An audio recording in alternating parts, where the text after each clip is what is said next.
அவன் வந்து திருடி வச்சிட்டு இருக்கான். அந்த திருடி வச்சிட்டு இருக்கிறதுனால திருடனுக்கு ஒரு பயம் இருக்குது. ஏன்னா சுற்றி இருக்கக்கூடிய அவனுடைய அங்காளி பங்காளிகள் எல்லாருமே எனி டைம் அவனை அட்டாக் பண்ண வாய்ப்பு. சமீபத்தில் நடந்துட்டு இருக்கக்கூடிய ஒரு மிகப்பெரிய போர் ஈரான் அமெரிக்காவுக்கான போர். ஆனால் அடிப்படையில் இந்த போர் ஈரானுக்கும் அமெரிக்காவுக்கும் இல்லை, ஈரானுக்கும் இஸ்ரேலுக்குமான போர். எதனால் அப்படின்னா, இஸ்ரேல் அப்படிங்கிறது அங்கே இருக்கக்கூடிய ஒரு அரபு நாடு, பலஸ்தீன் அப்படின்னு சொல்லக்கூடக்கூடிய ஒரு அரபு நாடை அவன் வந்து திருடி வச்சிட்டு இருக்கான்.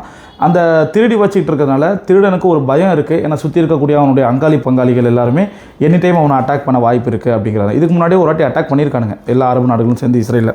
ஸோ அந்த பயத்தினால இவனுக்கு எல்லாரையும் நம்ம கண்ட்ரோலில் வச்சுருக்கணும் அப்படிங்கிற மாதிரி ஒரு சூழலே அவன் ஏற்படுத்தி வச்சுட்டு இருப்பான். அதில் ஒரு அளவுக்கு ஜெயிக்கவும் செஞ்சுட்டான். இன்றைக்கி யுஏஇயாக இருக்கட்டும், இல்லை சவுதியாக இருக்கட்டும், குவைத்தாக இருக்கட்டும், இவங்க எல்லாருமே ஒரு காலத்தில் வந்து இஸ்ரேலை பயங்கரமாக எதிர்த்துக்கிட்டு இருந்தவங்க. இன்றைக்கி அவங்க எல்லாருமே ஓரளவுக்கு அவனோட ஒத்து போகிறதுக்கு ரெடி ஆகிட்டாங்க. பட் இன்னும் ஒரு சில நாடுகள், இன்னும் சுற்றி இருக்கக்கூடிய ஒரு சில நாடுகள் அவனுடைய கண்ட்ரோல் கீழே வரத்துக்கு ரெடியாக இல்லை. அதெல்லாம் தான் இந்த ஈரான், லெபனான், ஈராக் இதெல்லாம். ஸோ இதில் வந்து அவனுக்கு பெரிய அச்சுறுத்தலாக இருக்கிறது வந்து இந்த ஈரான் அப்படிங்கிறது தான். ஏன்னா கிட்டத்தட்ட அந்த மொத்த மிடில் ஈஸ்ட்லேயே சவுதிக்கு நிகரான ஒரு பரப்பளவு கொண்டிருக்கக்கூடிய ஒரு நாடு தான் ஈரான். ஒரு ஹை டென்ஸான பாப்புலேஷன் வச்சுக்கிட்டு நல்ல ஆயுதங்கள் பவரோடையும் இருக்கக்கூடிய ஒரு நாடு தான் ஈரான். ஸோ இவனை வந்து எப்படியாச்சும் அடித்து காலி பண்ணிடணும் அப்படின்றது தான் அவனுடைய பெரிய கவலையாக இருந்துச்சு. அதனால் என்ன பண்ணால், அவனுடைய மெயின் அடிமையான அமெரிக்காவை இதுக்குள்ளே இழுத்து, நீ அடி, நான் அடித்தா எல்லோரும் ஒன்று சேர்ந்துருவானுங்க, அதனால் நீ அடி அப்படின்னு சொல்லி அவன் மூலியமாக அடிக்க வச்சான். அமெரிக்காவும் என்ன பண்ணால், அடிக்க ஆரம்பிச்சுட்டு ஒரு கட்டத்துக்கு மேலே அவன் நாட்டில் வந்து உள்ளூரில் அவ்வளோ பிரச்சனை, மக்கள் போராட்டம் பண்ண ஆரம்பிச்சிட்டாங்க.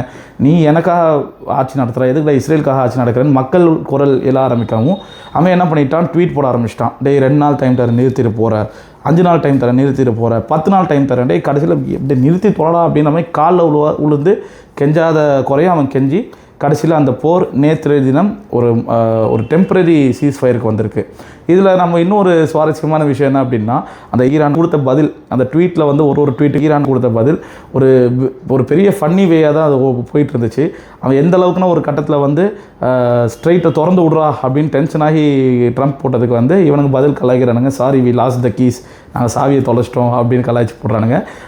அதெல்லாம் நம்ம பார்த்துட்டு தான் இருந்தோம். இதிலே வந்து அமெரிக்காவுடைய மோசு ஓரளவுக்கு ரொம்ப அடி வாங்கி இன்றைக்கி வந்து அவன் ஒரு டம்மி பவர் மாதிரி ஆகிடுச்சு உலக நாடுகளுக்கு மத்தியில். ஃபைன். ஸோ இந்த போர் ஒரு நிறுத்தத்துக்கு வந்துச்சான்னு கேட்டால் இல்லை, தற்காலிகமாக தான் வந்து சீஸ்ஃபயர் ஆகிருக்கு. பட் இதை வந்து காரணத்துக்கு கொண்டு இஸ்ரேல் என்ன பண்ணா அப்படின்னா, அந்த சீஸ்ஃபயர் எனக்கு வந்து ஈரானோட மட்டும்தான், லெபனானோட இல்லைன்னு சொல்லி நேற்று அவ்வளோ அட்டாக் லெபனானை நோக்கி நடத்தி கிட்டத்தட்ட 89 மக்கள் 24 மணி நேரத்தில் வந்து இறந்துருக்காங்க. இஸ்ரேலுடைய வேலையே இதுதான், அந்த ஒப்பந்தங்களை மீறுறது தான் அவனுடைய வேலை. இது எல்லாமே ஒரு நிரந்தர சொல்யூஷனுக்கு வந்து இந்த உலகம் முழுவதும் அமைதி பரவும் அப்படின்றத நம்பி நம்ம எல்லோரும் வேண்டிப்போம். நன்றி.